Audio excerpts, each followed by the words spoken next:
Judge Day has been a circuit court judge for 7 years. He's currently working for the James Madison Center for free speech. He was the past president, just the last one. He finished in 2021. He was the president of Promise Keepers, which some of you may know about, for the nation. And he hosted a 1.2 million person meeting during COVID. How about that? That's pretty good. And he has done a plethora of things, and I think you're going to talk about some of them, aren't you? Okay. Well, he has been a very vibrant person in the political field as well as in the community field, really national field, and bringing righteousness to our nation. He's got a 20-year history as in constitutional law. And he is just a well of knowledge, and he's great with asking or giving questions. You can ask him questions. He will give you questions, but he will prick your interest and make you think. And so I welcome Judge Vance Day. We're very glad you're here.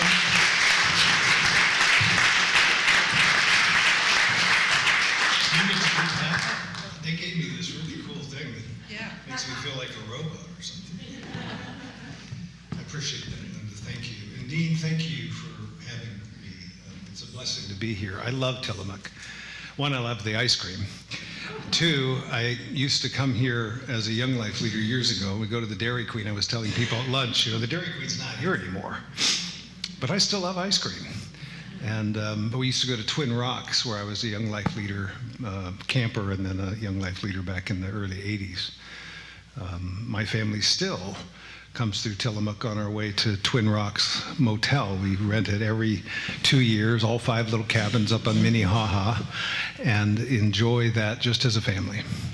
I also love this county because it contains a Boy Scout camp where my grandfather went in 1927, and my dad went in the 1940s, and I went in the 1970s, and my kids went in the 1990s, Camp Merriweather.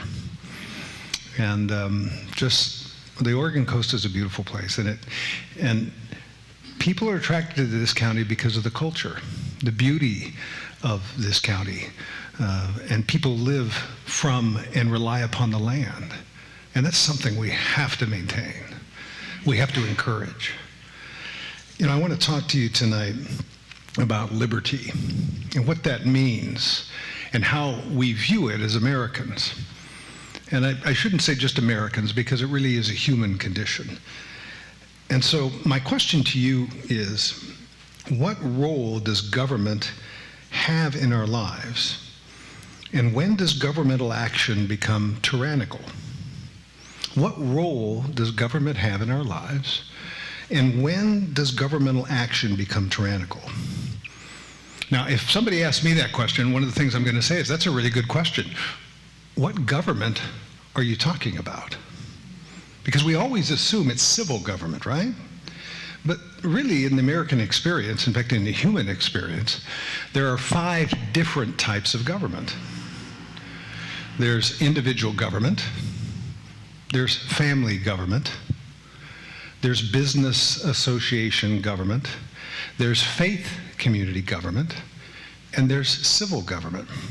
We're most familiar with civil government here in the United States, but civil government is a delegated grant from the people, because individual government is the core of who we are as a nation.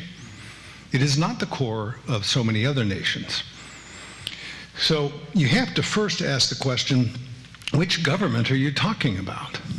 Because each sphere of government has its own grant of authority or own jurisdictional boundaries. Think about that. You're an individual. You've got the right to govern yourself. You should. And if you don't govern yourself, then there are consequences for that. Personal consequences. I was at lunchtime, I was quoting my grandmother. And she used to say, you know, if you plant corn, you don't get rutabagas. And that's true. If you don't brush your teeth, you lose your teeth, right? If you don't, you know, drive reasonably, you could get hurt. If you don't, civil government, you do that every day. I do that every day. Family government has a scope of jurisdiction. See, people have to know the sphere of government that you're engaging.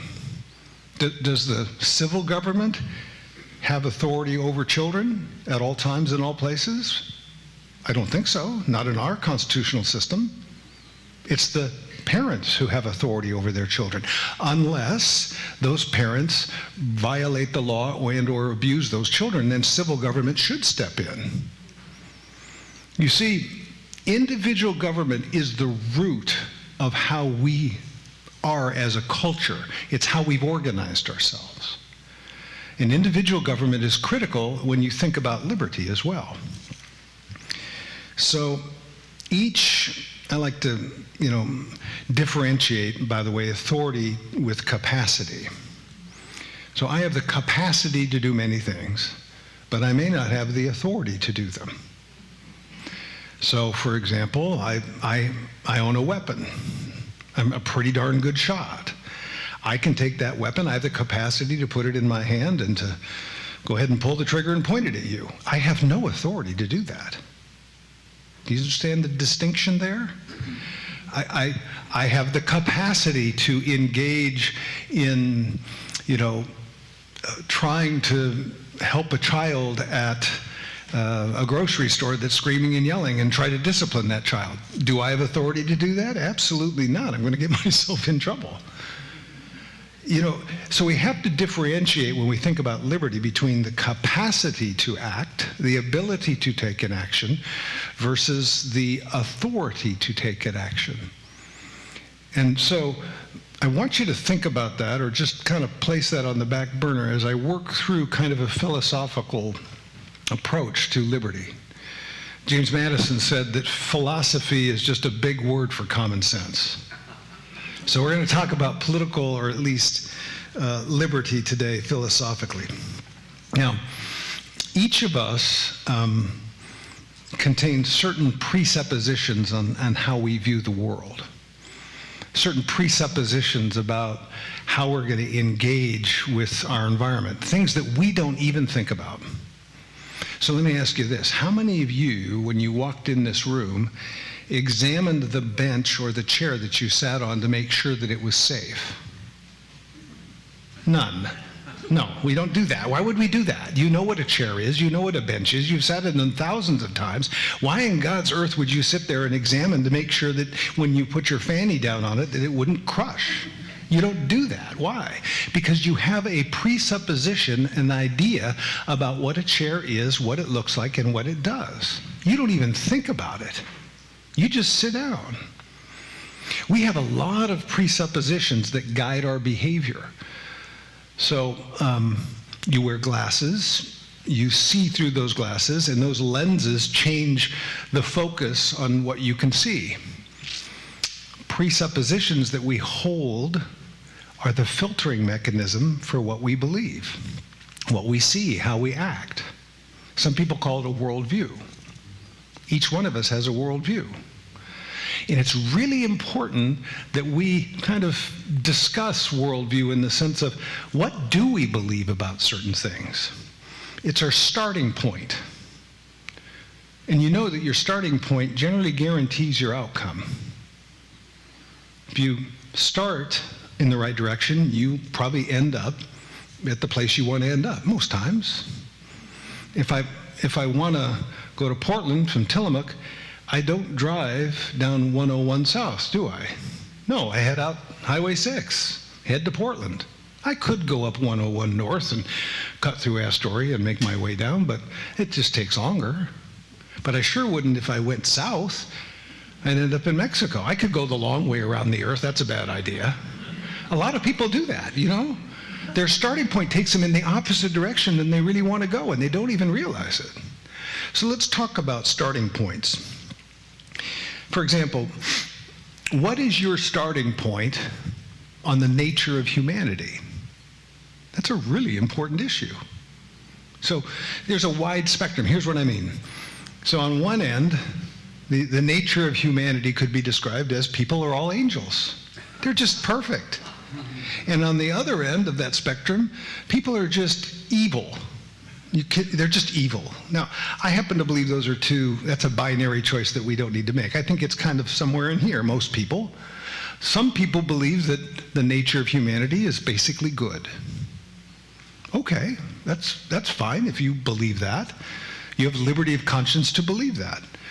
Some people believe that the nature of humanity is basically selfish, and that if you let a person go on their own way, that they make selfish decisions that benefit themselves and generally will hurt other people. They don't want to hurt other people, but they will, because they're selfish. So, okay, most people will at this point think, okay, that's nice, Judge, but that's really esoteric. That sounds like way out there. Why are you talking about that? Let me give you a historical example. You remember during the 1930s that in Britain, there was a leader named Neville Chamberlain. And you've also heard about Winston Churchill. They had different views on the nature of humanity. Their presuppositions, their starting points were different. Neville Chamberlain believed that, yes, there were some people who were brutish, mean, and nasty, but in general, if you gave a person, here's your choice, person, choose the right choice that's best for everybody, that person would do it. That humanity is basically good. And if you guide that person toward goodness, that they will make the right choice. Now, that was Neville Chamberlain. On the other end of the spectrum, Winston Churchill said, that's just bovine material. That's not true.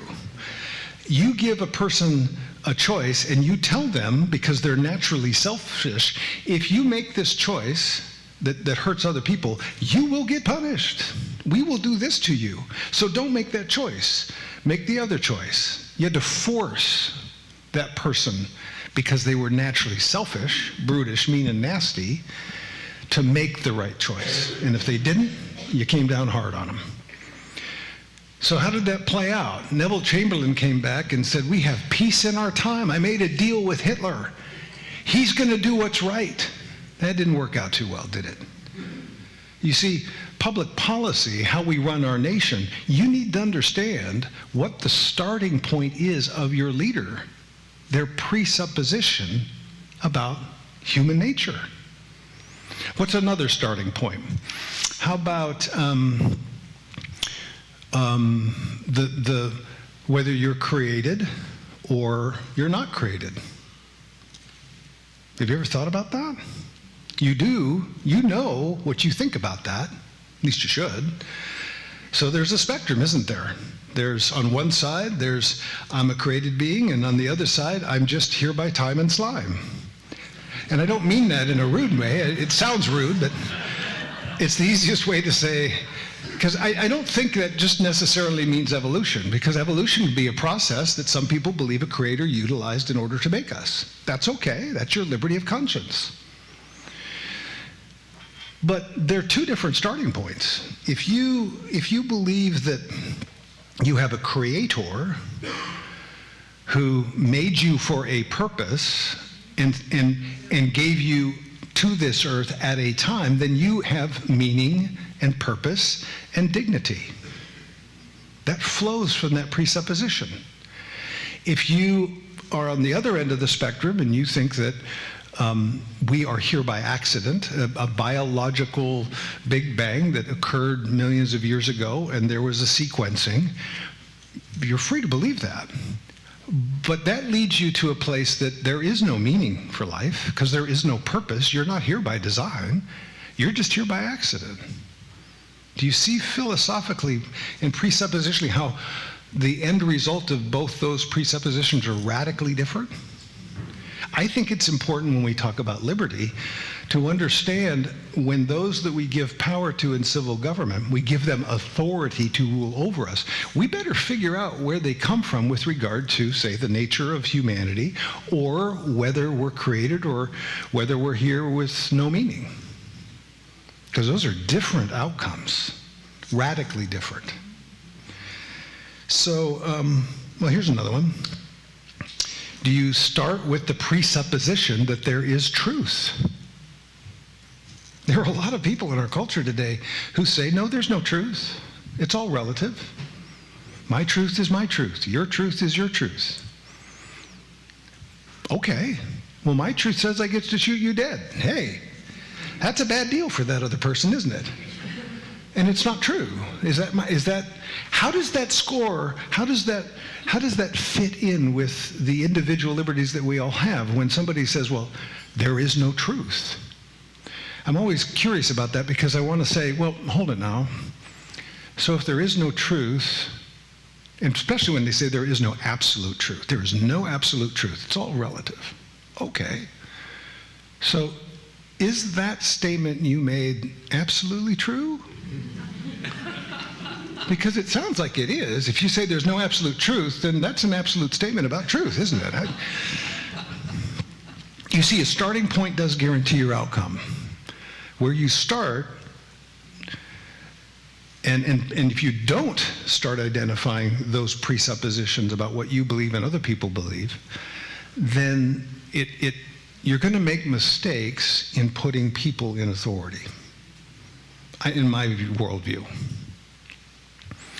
So those type of discussions, I think, are really important for us as Americans to begin to discuss, because this type of discussion was something that at the founding of our nation and before, that they just naturally had conversations about.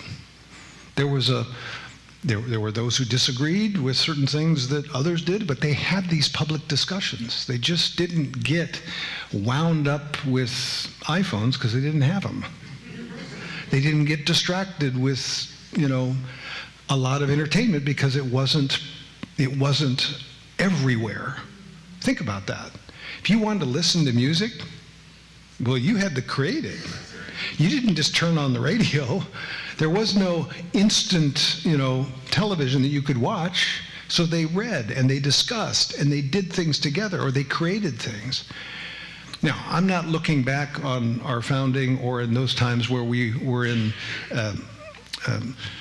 a place where technology was not so dominant. I'm not the type of person who says, gee, I wish we'd go back, because I believe that what we have here in this nation now gives us great possibilities, great opportunities, but we have to utilize them wisely. We have to self-govern ourselves so we don't get trapped in all these little things. You can get so caught up in what's happening that you just lose focus on really what's important. The tyranny of the urgent is something that I think we all battle, because it's, ding, and I pull out my cell phone to see, I'm talking to my wife, and all of a sudden I'm looking at my cell phone. How rude is that?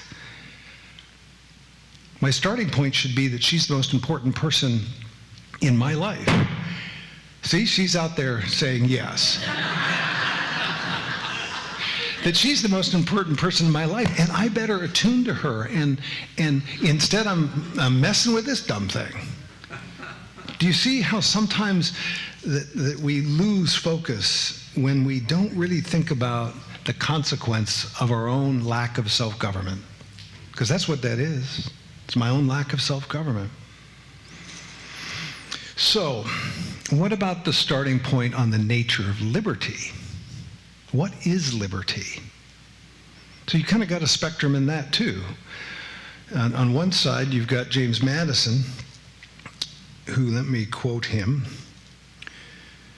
religion, or the duty we owe to our Creator, and the manner of discharging it, can only be directed by reason and conviction, not by force and violence. Wow. When I read some of the quotes from the founding era, they always amaze me because they're so well crafted. I have to read them as a 21st century person like 3 times to even understand them. I mean, they're really amazing. I'll read it again. Religion, and then he defines it, or the duty that we owe our Creator. Do you see his presuppositional starting point? There is a Creator, and we have a duty to that Creator to discharge. Those are his starting points right there.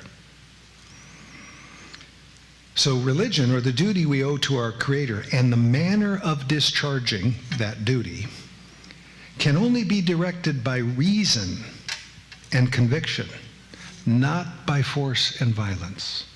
Do you see his presuppositions about the nature of authority? That government, civil government, can't enforce religion because that's by force and violence. Or I don't have authority to enforce another person to believe or not. That's not my jurisdiction. I have no authority over another person. I only have authority over myself. Unless I'm given a grant of authority, say as a judge, then suddenly I wear a different hat. Do you see how we all flow through our culture wearing different mantles, if you will, of authority? I'm an individual. I'm supposed to conduct myself with respect. These are my presuppositions as I deal with another person. Why would I do that? Because it's my presupposition that you all are created people. You're made in the image of God. Therefore, deep within you, regardless of how you act, there's the image of God. So my duty to him is to discharge by respectfully addressing you, by giving you honor and dignity because you deserve it, not because of how you act, but because you are a created being. Now, if somebody has different presuppositions, they may not believe the same. That they may believe that you can be canceled because of your faith. You get voted off the island because you're different. And gosh darn it, we don't like different people, so out of our culture. I don't believe that. Again, your starting point can determine your outcome. And therefore, as wise people, we ought to identify the starting points of those that we put into power. Will they abuse that power, or do they respect authority? Do they see the jurisdictional bounds of their grant of authority? So if I get married, and I am, thankfully, happily, 35 years, mainly due to her, I have another grant of authority. In my worldview, my presupposition is that I submit myself to my wife, and we co-lead our family. Despite her being much better at it than I am, my duty is to love her and to walk with her through life, to attune to her, to help her. I have 4 duties as a husband as I see it, sometimes 5. I'm to protect my family. I'm to promote my family. I'm to provide for my family. I'm to play with my family.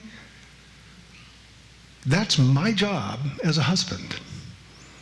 And so that may interfere in parts with my individual right of government. I have to kind of say, well, Vance, you'd like to go play soccer today by yourself and your buddies, or go play on Ancestry.com because that's my hobby.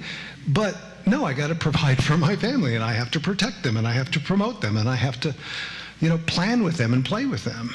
So I submit, I push away that right of an individual, and I fulfill my duty to my family. There are members here tonight who are part of the police force. Thank you. How many veterans do we have in the crowd tonight? Raise your hand, please. Okay, would you stand up? Just stand up, please.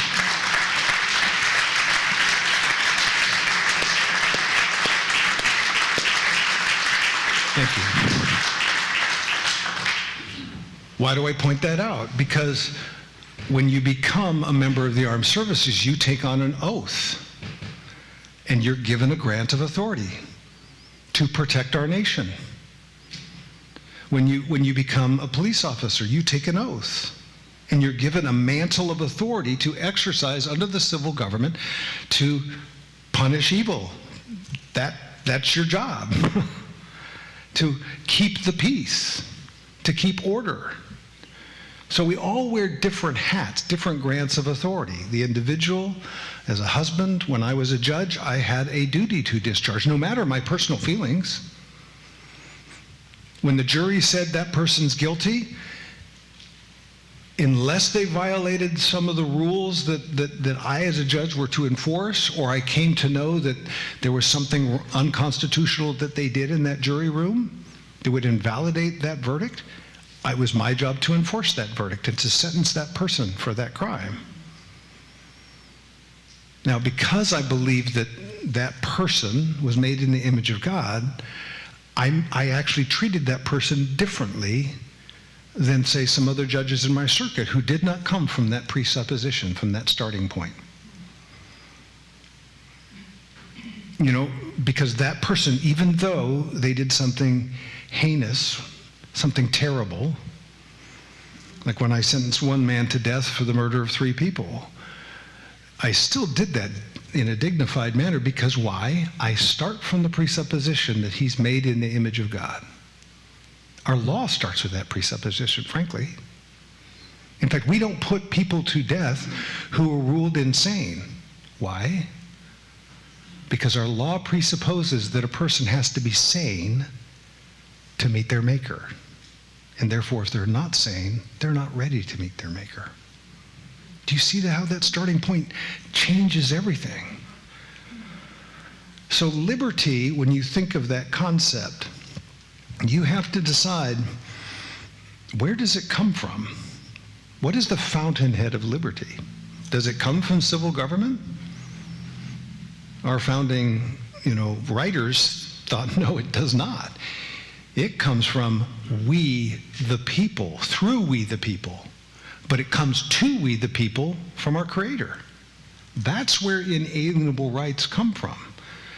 Inalienable. To not be able to alienate those rights from you. To not, some people say unalienable or inalienable.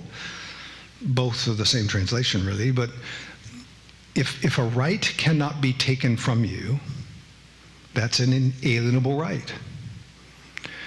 And at the basis of all rights that we possess, that our Constitution identifies, is the right to liberty of conscience. Liberty of conscience is for you to believe something and then act upon that belief.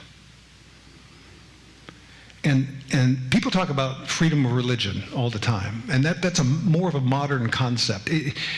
At the base, it was always liberty of conscience. Through the 15th, 16th, 17th centuries, liberty of conscience was what the discussion was about in churches and buildings and government centers, because it was at the center of how a person acted.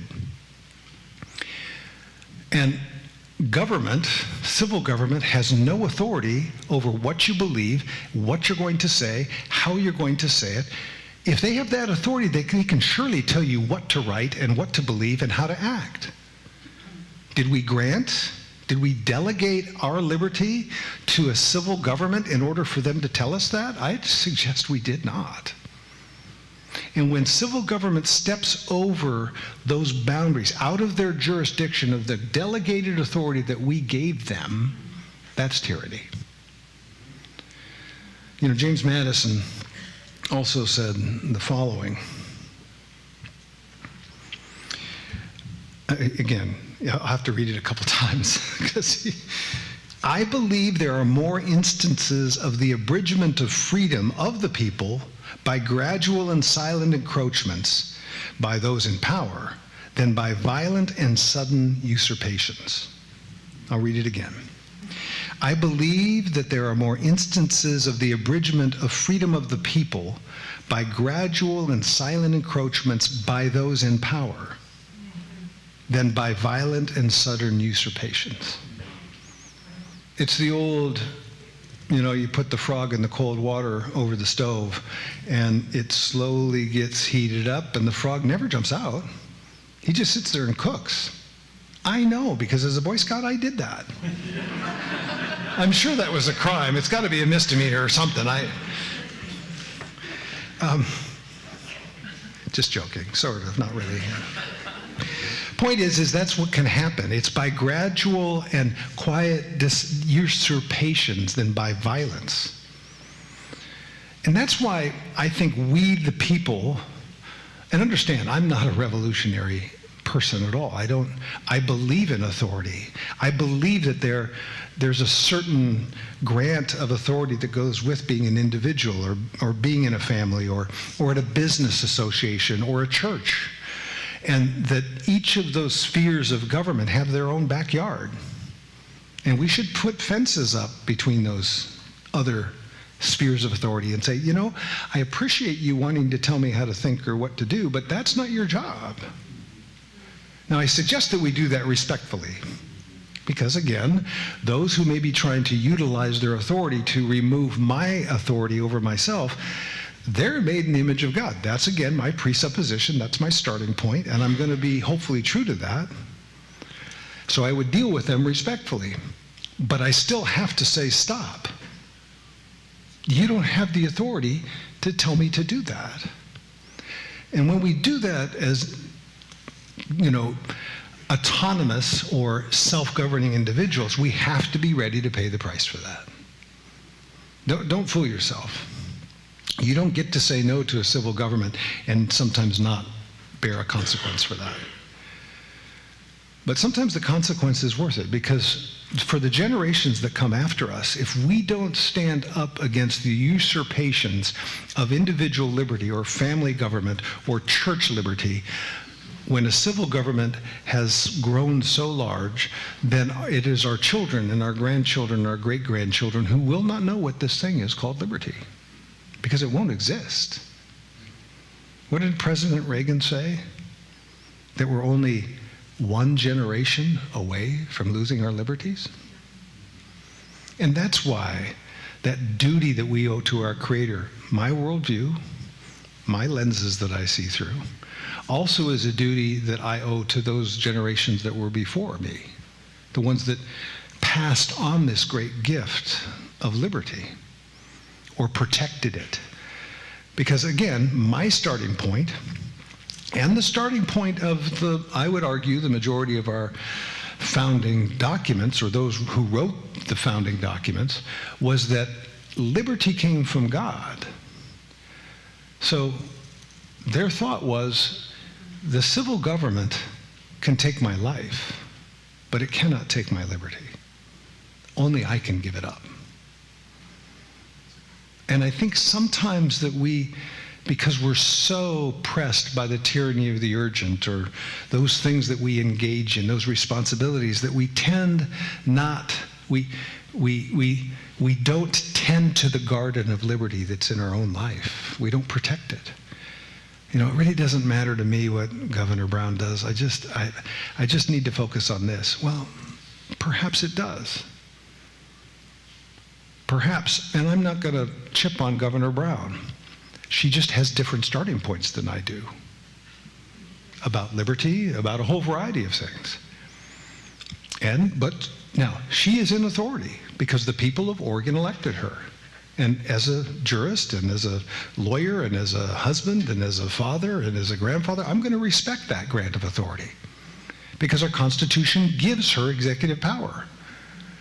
So I don't have the right, I think, to just gripe about her and slander her and send memes out. I agree, once in a while my friends will send me funny memes and I read them and I laugh and I pass them on, and then I think, Vance, what are you doing? Don't do that. You know why I don't want to do that? Because one of my mentors said to me, if you have passion in your heart about something that's wrong, and then you use humor to release that passion, you lose the motivation to make a difference. Do you see what happens? I think, gosh, that's wrong. Oh yeah, President Biden, ha ha ha. And then I pass it on, and I feel better because I've just said something nasty about the president or the governor or whatever it is. And then I go on my merry way, instead of choosing to say, you know, I think that's a misuse of authority by the civil government. I'm going to try to make a difference. I'm going to try to talk to other people. I'm going to vote intelligently. I'm going to get involved with folks who want to make a difference. I'm going to run for whatever it is. And I think our culture is so used to just, you know, behind the screen of these phones or the screen of your computer, to just fire it off something that just dissipates that passion. And then you just go on like it never was there. Don't do that. It's abuse, I think, and I'm pointing at you, but three fingers are pointing right back at me. It's an abuse of my individual right to govern myself. So,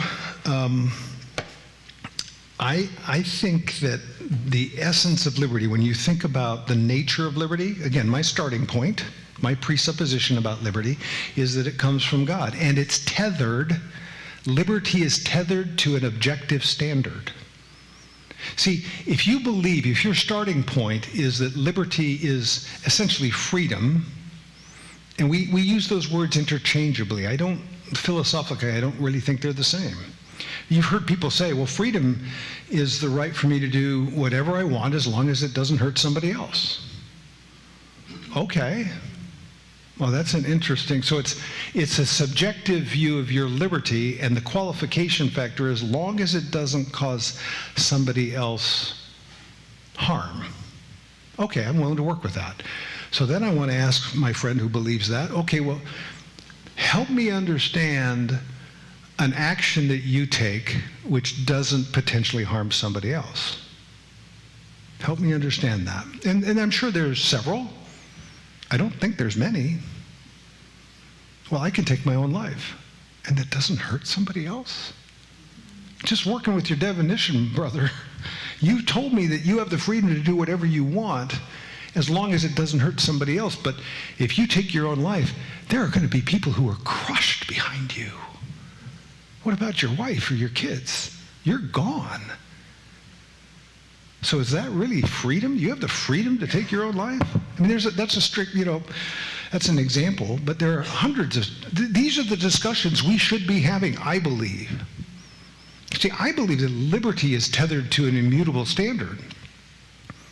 And so did our founding fathers, our founding mothers, believed that liberty was tethered to an objective standard. Because the Declaration said, all men are created equal and endowed by their Creator with certain inalienable rights. And they defined their Creator as the God of nature and nature's laws, the law of nature. There's a standard there. We talked a little bit about it at lunch today. We're guided by the laws of nature. You may not have thought about that. I can say, well, I'm a judge. I'm special. And I'm going to step off that balcony, and the law of gravity doesn't apply to me. And you all laugh because you think, oh yeah, he's stupid. Because you know it's going to happen. I'm going to step off the balcony, and I'm going to crumple into the seats, and I'm going to break something like my neck. Because the law of gravity applies to me at all times, in all places, in all situations, whether I recognize it or not. Do you know that the law of reciprocity applies to you at all times, in all places?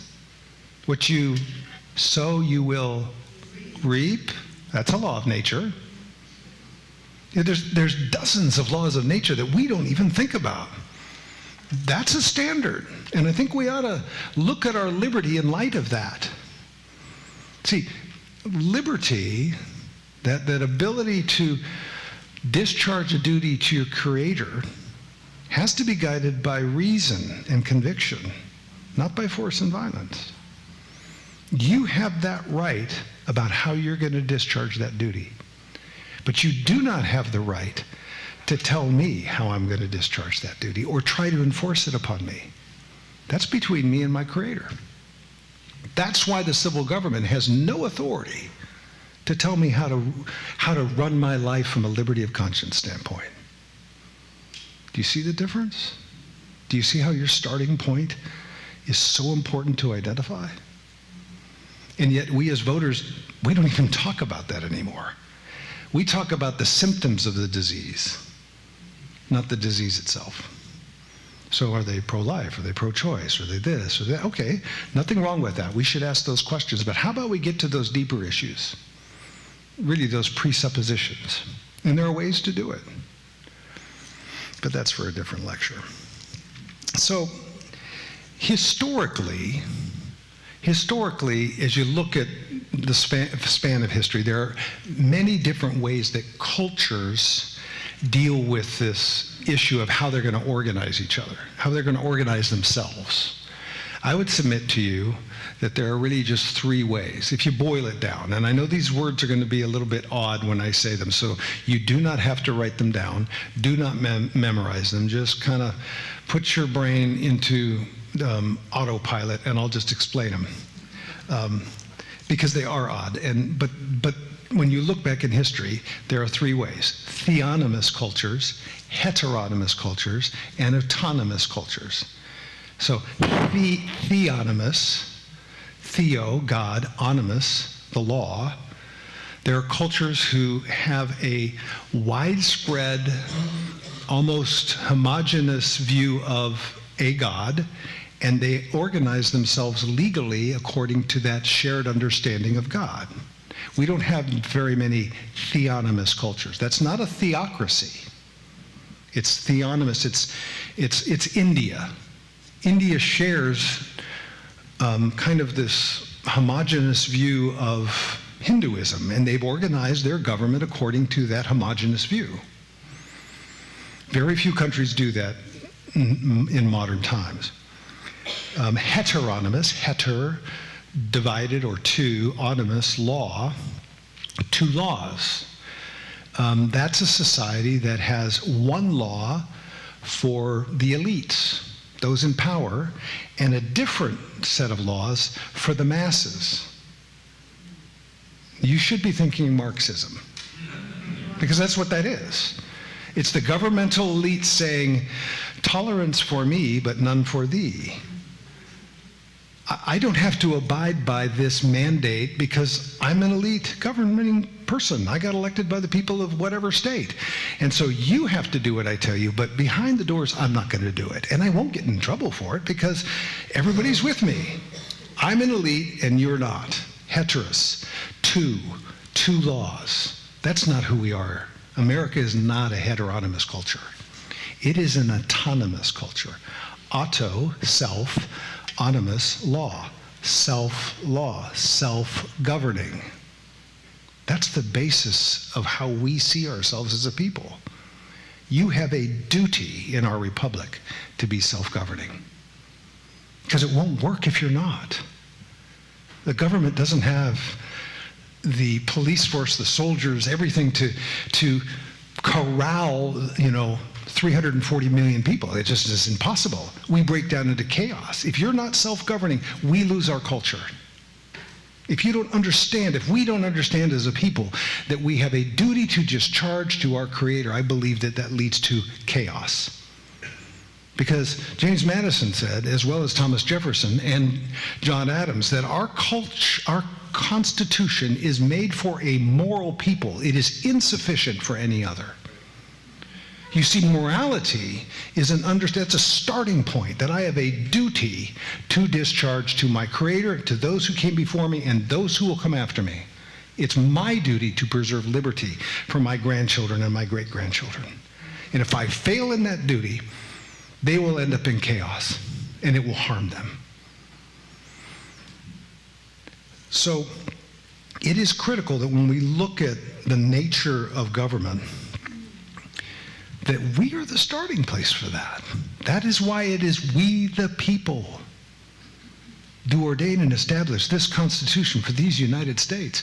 We are delegating our grant of authority to a federal government to help govern our nation. It is a limited grant of authority. And so, over the last 200 years, 240 something years, that sphere, the yard of the federal government, has gotten bigger and bigger. Okay, well, and we've accepted that in many cases. In some we haven't. And there's been a lot of civil unrest about that. But I believe that there are a lot of people in these United States who are starting to look at the scope of government, and they have this conclusion. They're not sure what to do about it. But there's this conclusion that, this government is getting a little too big. In fact, it's getting into my yard and telling me how to mow my yard and pick my flowers, and they shouldn't be there. And so there's a movement, I believe, that is brewing, particularly in Oregon, that says, I need to do something about this, and I believe we should. So that starting point, when you look at it, that inalienable right coming from God, again, my starting point, translated into that delegated authority from individuals corporately to a federal government to a state government. And those delegated authorities take presently 3 different forms in how our government functions. And most of you know this, but let me review it. The Constitution says that there are 3 branches of government, right? There's the legislature. Those are the state representatives and state senators or the Congress people or the U.S. senators who get together and they debate and they decide on what laws to pass, right? That's the legislature's grant of authority. That's their jurisdiction. Then you have the executive branch, the governor, the president of the United States. Those are state and federal government, and that grant of authority is for the governor or the president to execute those laws, to make sure that they happen, to enforce them. And you have administrations and, different cabinet positions or departments, and those laws are executed by the executive branch. Then you have the judiciary, and the judiciary's grant of authority is to look at contested cases and announce the law. Meaning either to say, the legislature passed this law, but here's the constitutional principle that they violated, therefore that law passed by Congress is unconstitutional. Or to say this portion violated this part of the Constitution, therefore we're not going to enforce that, or the executive branch can't enforce that. So it's to interpret the law and to then announce the law as far as what that looks like, not to make law. Judges shouldn't be making law. That's the legislator's job, and the governor's supposed to enforce it, and judges are supposed to interpret it or apply it. I was a trial judge. A circuit court judge in Oregon does everything from divorce to death penalty to constitutional law to contracts. We're trial judges. So, I would impanel juries or grand juries and have trials, and that's what we do. And we're to be the referees, to say, no, you can't share that piece of evidence because that's hearsay. And we don't allow a jury to hear hearsay because there's not the credibility. In fact, you can't, the person who said it's not in here. Why are we going to let that person outside this room, what they said, go to this jury? That's the judge's job. It's not my job to allow my bias to infect my decision. I made many decisions according to what I felt the law was, because the Supreme Court of Oregon had a law announcing court, meaning saying this is how we're going to read this statute. And I made a constitutional oath that I would follow the Constitution. And those in authority above me said, this is how you're going to view this. If I didn't like it, then I needed to resign or otherwise apply the law. Does that make sense? Regardless of what I felt about it, regardless of I believed it, I still had a duty to discharge. I don't get to decide policy as a judge. That's not my job. And when judges start, deciding that, that really wasn't a good policy by the legislature. They should have had this policy. This is a better policy. We judges wear black dresses, so we're smarter than you are. Well, that's not right. Well, we do wear black dresses, but we're not smarter than you in many cases. That joke fell down, didn't that? Lest you conclude, anyway, I won't go down that road, but my point is that judges don't have the authority. We have the capacity to act. I have the ability to start telling people what my personal philosophy about what the policy should be on whatever issue. That's my capacity, but I don't have the authority to do that as a judge. That's a misuse of my authority. A misuse of my authority is what is known as tyranny. Do you see how important it is to understand the sphere of somebody's authority as announced by the Constitution and applied to those factors, the circumstances? Because there are a lot of people, from my vantage point as serving as a judge and as a lawyer for 30-something years, that don't understand the difference between their capacity to act. But Vance, you don't understand. There was a really big problem, and somebody had to take control of it. Okay. So can you point, Mr. Person who took control over that problem, where your authority to take control came from? Well, I'm this official. Okay, I know you're elected, but point to the place where you were given the right to do that to those people. Because if you can't point to that place, you can't show me where your authority came from to take that action. That's tyranny, and I will call it what it is, unconstitutional, and a violation of your oath. You see, my problem at times with the judiciary is we're not willing to do that. That we somehow, as judges, want to be, particularly at the appellate level, either liked by people or solving problems that aren't the judge's job to solve. That's the legislature's job. That's the governor's job, not a judge's job. And so we shouldn't be inserting ourselves into policy decisions that really are outside our scope of authority. So those three branches of government are really critical to how we function. They have checks and balances, as they should. And I won't go through all the checks and balances. But it's a beautiful, again, you look at the starting point of those who wrote those documents that have lasted us for these 240-something years. They started with the presupposition that on that question of what's the nature of humanity, on the side of, I wouldn't trust human beings to make the right decision, because if we trust them to make the right decision, we've seen that they don't. Therefore, we're going to put some checks on them. We're going to balance their power. What did President Reagan say?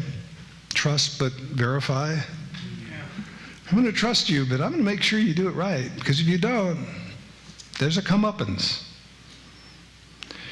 So I want to close with this thought, that when we the people grant authority to civil government, when civil government steps out of that grant of authority, it's delegated boundaries that we've given them.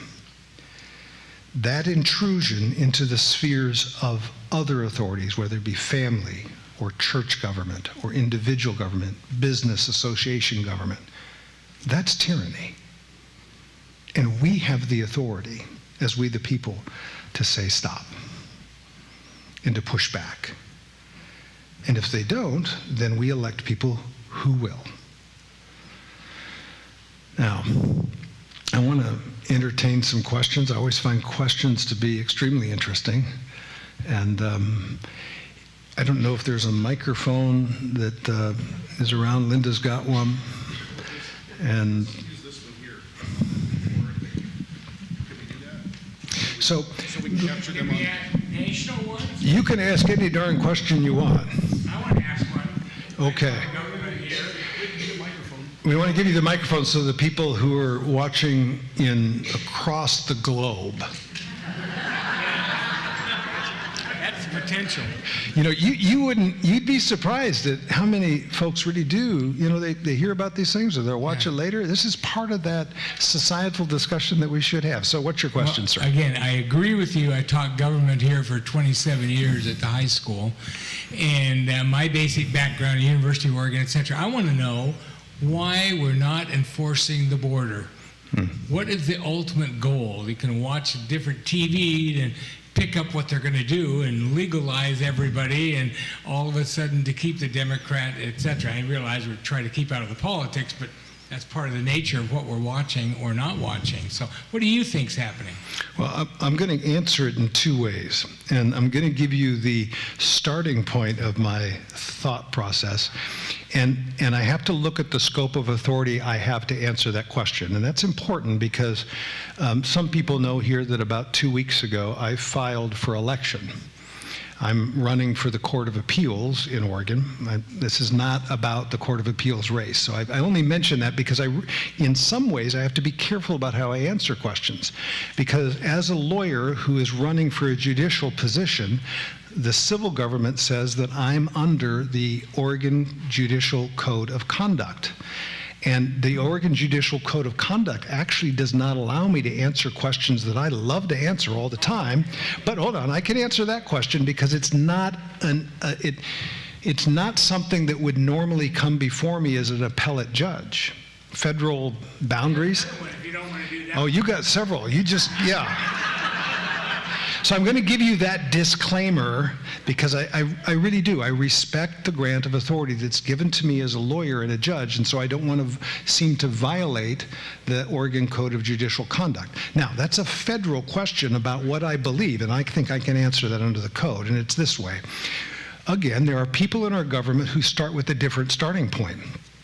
That there should be no boundaries for nations, that we should allow national immigration across all countries. It's the open border society. And that presupposition has lodged in, I believe, the current administration so firmly that they just refuse, in my humble opinion, to enforce the law. I think that's a violation of their constitutional duty. Yeah, you can't say, I raise my hand and I'll enforce the laws of this nation and I will abide by the Constitution and support it, and then not do it. That's just wrong. So what do we do about that? That's the question. Do we riot? Do we burn down things to get our way? Absolutely not. That's violating our duty to those who are in society. You don't take another person's possessions or burn them up or destroy something because you're mad at the government or you're mad because you feel oppressed and those people are oppressors. That's just wrong. That brings up the other issue. Oh, here's that other question you have, doesn't it? Yeah, I knew that was coming. When asked what your opinion was of Ted Wheeler, I've been praying for him for 3 years, but we didn't do anything as a state. Amazing. And they let that go on, and everybody just looked the other way. I personally don't want to go to Portland ever again. You look at that. Or Seattle. They've taken over cities, and I don't think that's a good thing. Well, my good friend Ted Wheeler, if he watches this, Ted, if you are watching this, I'm going to tell a story on you. See, Ted and I did grow up together. His older brother Chuck and I went from kindergarten all the way through 12th grade. And I went to a school called Catlin Gable up outside of Portland. I'm the only conservative to ever leave that school. It's just, I think my teachers thought that I must have hit my head on the playground really hard because I just thought differently than other people. And it was a very progressive school, if I can say it that way. And Ted was a couple years behind us. But I knew him well. He went to Lincoln High School like I did, and my dad did, and Grandpa did, and all that stuff. But when my good friend Ben Westland was treasurer of the state of Oregon, and then I was chairman of the Oregon Republican Party, and Ben shifted over to the Democratic side, and okay, go do your thing, Ben. Ben died of lung cancer. I lost a good friend. And Governor Kulongowski appointed Ted to be the new treasurer. So his office was literally 2 blocks from mine. And so I took great joy in torturing him, I must admit, because I go down to his office and make appointments and sit and talk about conservative philosophy and remind him, Ted, if you're listening, that your dad was a conservative, Ted. He was chairman of International Paper, and he used to contribute to the Oregon Republican Party, and I was very proud of that. And I would, and in all seriousness, I would talk to Ted about, I understand that you, in order to be elected, you feel you need to be part of the Democrat Party. Okay, I can't change your mind on that. I'm not even going to try. But when you govern, because I know you want to be governor, you need to govern from the center. If you can't get to the side that I am, because I'm a conservative, I just am. And I don't like labels, I really don't, but labels provide some understanding. I like people to understand what my presuppositions are, because then you can figure out probably how I'm going to act. because I'm going to act in conformity with my presuppositions, that I believe you have liberty, and I will respect that liberty. But Ted and I would have these arguments, and he reminded me, I'm not filibustering your question, sort of, okay, I am. But he said, Vance, do you remember that you came to my first sleepover? And oh yeah, I do remember that. And he said, and because of you, it was my last sleepover.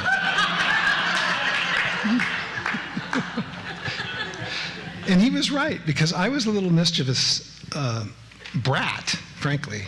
I love practical jokes. If you're my friend, you'll just be on the butt end of one of my practical jokes someday. It's just going to happen. I don't understand what's happened in Portland except from a inability to recognize if you plant corn, you don't get rutabagas, law of nature. If you don't enforce the law, you end up with lawlessness.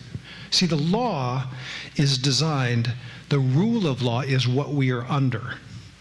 We are a nation of laws. We're not a nation of men.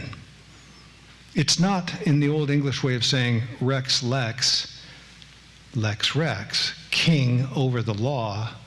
No, the king is not over the law. The law is over the king. The king has to be under the law. And the law applies to all people, at all times, in all places, in the same manner. You don't get out from under the law because you're wealthy, or because you're a politician, or because you're an NBA player who makes $1 million and people likes their shoes or something. It doesn't matter. In my court, you'd lose your phone if it rings. I just got to remind you of that. And so, collect hundreds of cell phones. Actually, I'd make that statement, and then I'd bring the person up, and then they'd have to give me their phone. and they literally thought they were losing their phone. And my staff would be behind there going, oh, he's doing it again, that poor person. I'd always give it back to the end of court, because it's outside my scope of authority. But for that brief moment, they thought it wasn't. So if we don't follow the rule of law, then our culture just drifts quickly into chaos. So the rule of law is critical. Whether you agree with the law is not the issue. The issue is, are we going to be under a paradigm of a culture that says, a heteronymous culture, well, there's two laws. The rest of us get to deal with this law, and the elites deal with this law. That's not the way we've organized ourselves. So if we're going to be under the rule of law, and that's going to be the way all our authority or our authorities, those in government, say that it's going to happen, then we need to enforce that. And therefore, you don't allow riots to happen 110 days in Portland, trying to burn down a federal courthouse that evidently was named after one of our greatest men in Oregon, Mark Hatfield. Why would you let that happen? I don't understand that. I think it's wrong. Appreciate that. Thank you. You're welcome. Anybody else? I want to look over here, and then I'll come back to here. There's very few people over here. Okay, good. You don't have any questions. Just joking. Let's go with this lady, and then we'll go with this man over here. Right here, right in the second row, Linda. Right here. I don't know if you want to answer this as a candidate or just off the cuff. Where do you stand on the current movement of Convention of States? That's an interesting, the constitutional law is a convention of states, and there are a lot of people who are part of that movement to restructure the Constitution, or to, there are some, I think, who want to deconstruct the Constitution, and there are some who want to establish clearly what the Constitution says and is not being enforced. Personally, I think that it's probably, in my opinion, a dangerous thing. And because I start with the presupposition that people are brutish, mean, and nasty, or selfish. I know I am. And And I'll try to get my way sometimes because I'm human. And sometimes if we have a group of people who may not figure out I don't trust a group of people to just figure out what's right for all of us. So it concerns me. But it is allowed by the Constitution, and therefore the people have the liberty to create a convention of states and go down that road. I'm nervous about it, that's all. There's certainly those within that movement that only want the Constitution as it's written enforced. Well, and the comment was that there are those in that group that only want the Constitution as written to be enforced as it's written. And that's why it's so important that in the legislative branch, the executive branch, and particularly in the judicial branch, that we, the people, elect people who have that starting point. I'm an originalist in my judicial philosophy. And I don't think that we thank you. Just one person clapped, that's really good. I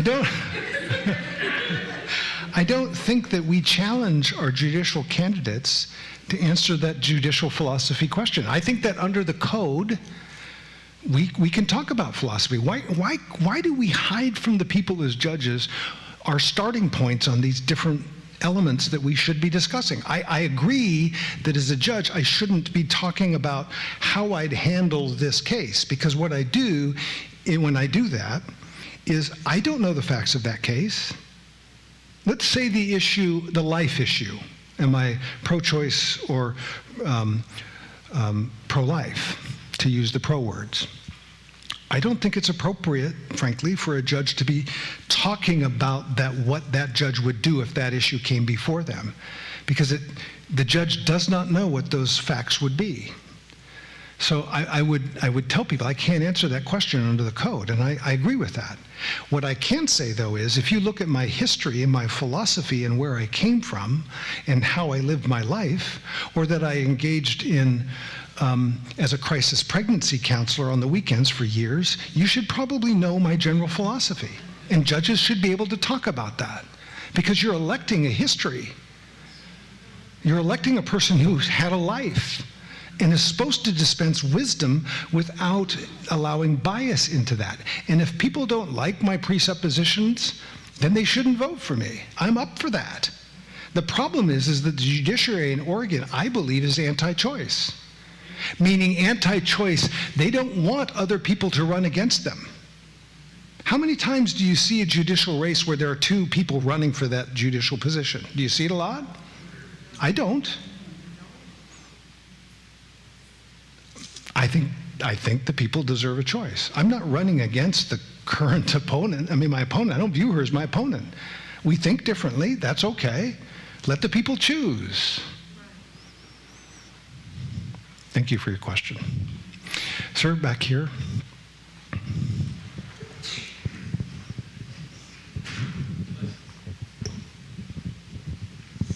Sir, I'd ask you if you could comment on Oregon administrative rules, its validity, it's constitutional. We've been guided by them for quite some time on school boards and in the community in general. So the question being in administrative rules, I think goes to the issue of, and this is how it works, as I understand it. The legislature passes a bill.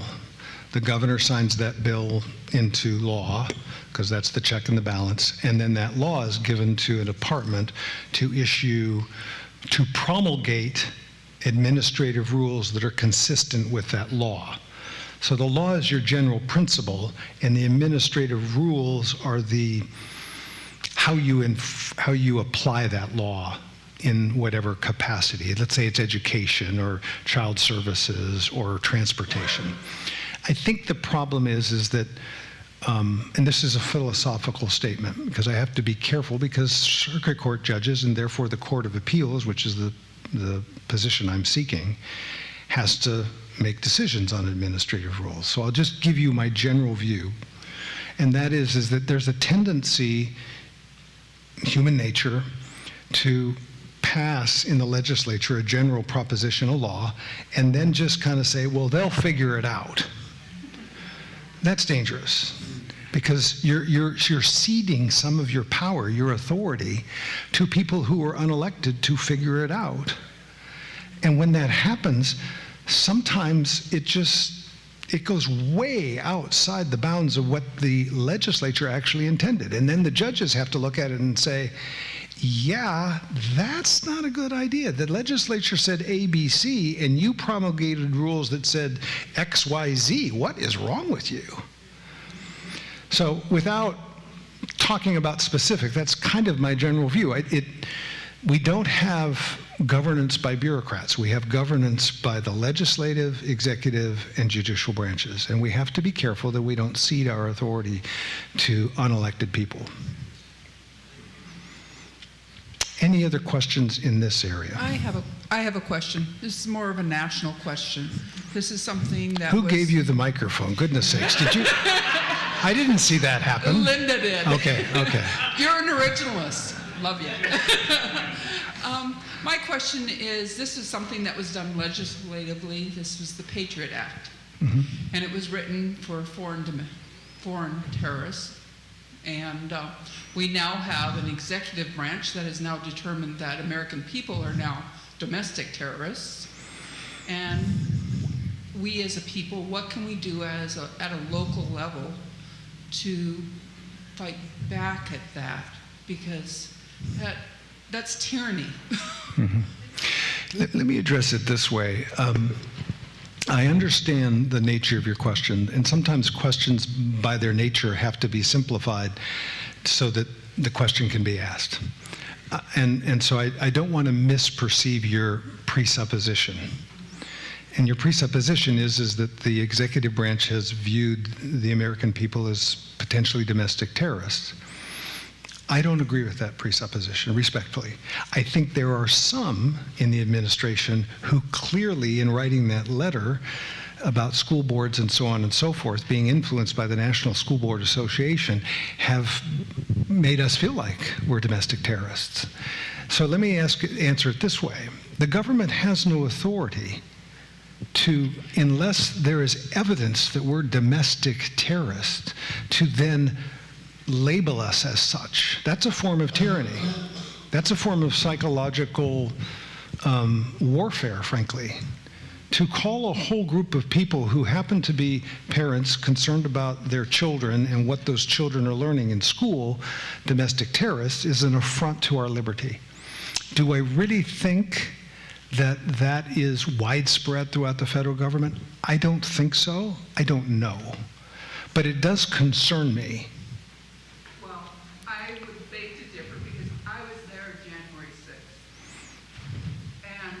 And everybody just turned around and looked at you, by the way. I just trying to.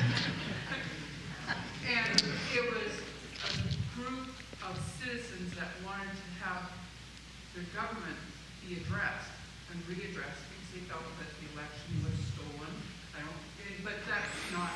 Well, I understand, yeah. Patriotic people singing in hymns and prayer and peaceful, and it got co-opted and turned violent.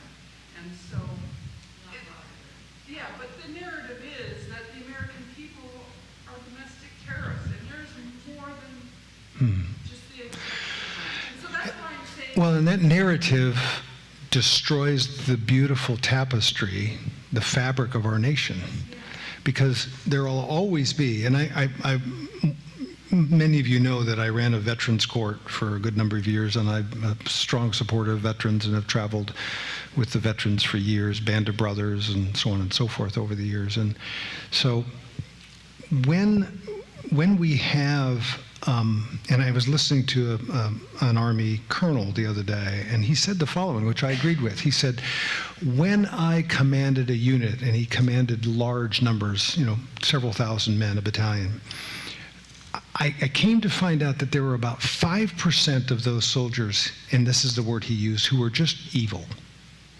And it was my job to root them out. They wouldn't obey orders. They were just always malcontents. There were about 80% who were good soldiers. They do their duty. They do their darndest. They worked hard. And there was about 15 to 20%, 15%, he said, who could go either way And if I allowed the 5% to start destroying the unit cohesion, that 15% would shift and I would lose the unit.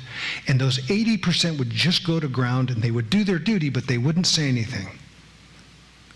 He said it was my job to identify, at least, and he had the authority to do it, and get those guys out of his unit. And I think sometimes in our national discourse that we elevate a very small minority who's loud and angry and abusive to a lot higher status than they deserve. And so there is, I think, and I don't want to use this term too much, but there is a silent majority of people who say, enough is enough. And so that's where that pushback comes from. And I think that is our right as self-governing people in a autonomous culture where self-government is so important that we have the liberty within proper venues. You got to do it legally. Because if you don't, you're a lawbreaker, and the law should apply to you. But it should apply to all people at all times in all places the same way. And it disturbs me that some people who, went into the Capitol are still not having trials and are held in prison, when in Portland, over 110 days, there weren't that many people who were prosecuted. That looks like an imbalance to me as a jurist, and it bothers me. I think it's wrong. Anybody else here? Sir, you look like you have a question. Am I right on that? Well, he's been waiting for a while. Oh, sorry. You'll have to wait. Forgive me.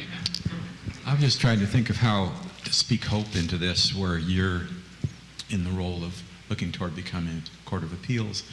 And in states where I was born long ago, in Texas and in Idaho, legislatures have made decisions to wait 6 weeks before any legal abortion can occur.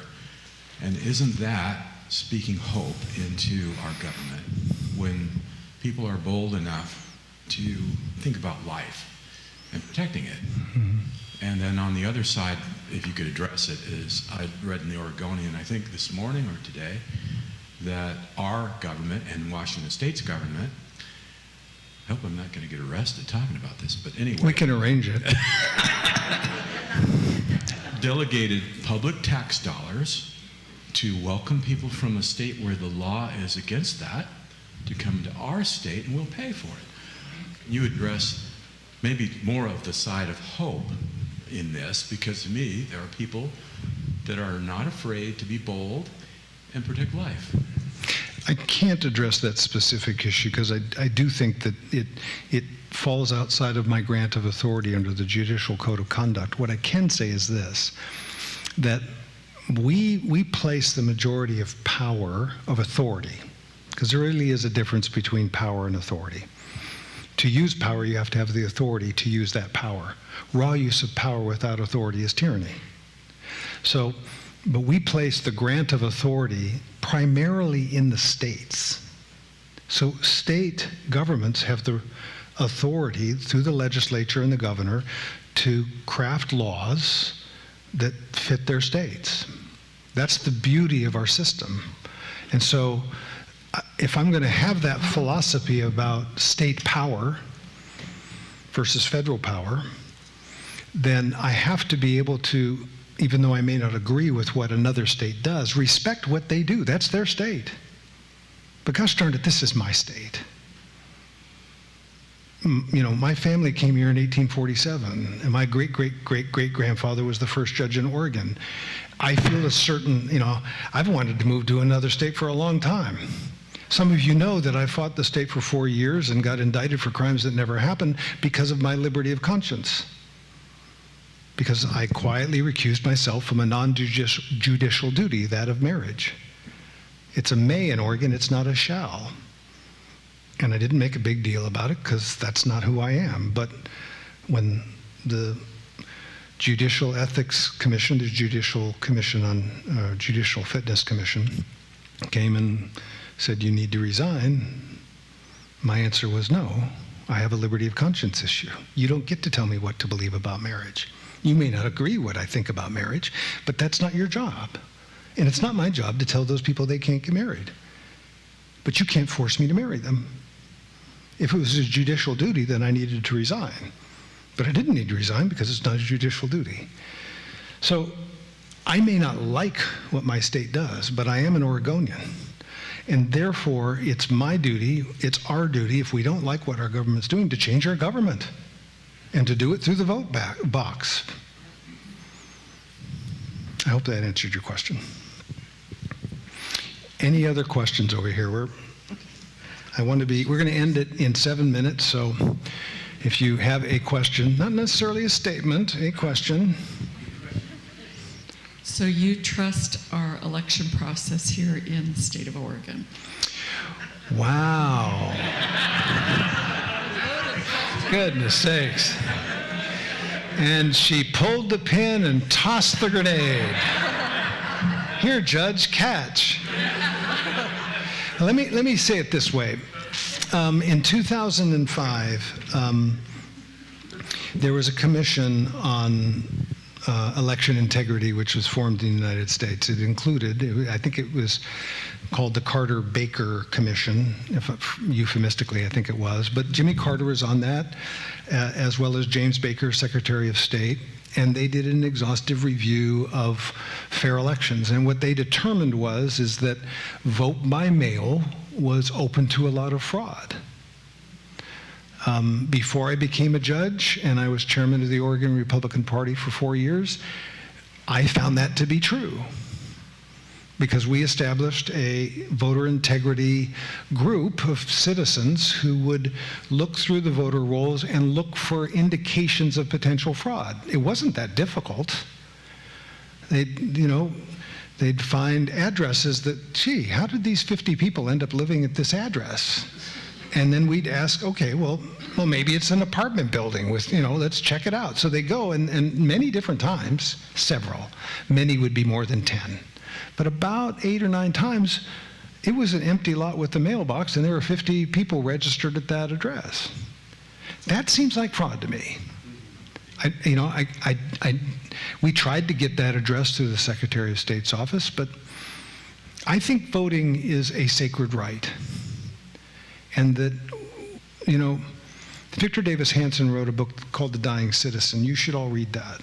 It's an excellent book. The right of citizenship is really an important right. And when we don't exercise that voting franchise, then we have no right to complain. Don't come complaining to me about what the government's doing or not doing if you don't vote. I'm sorry. I'm just going to say, shut your pie hole. If you don't vote, you don't have a right to complain. If you're voting age and you're not registered to vote, don't complain to me, because I'm going to come back hard on you.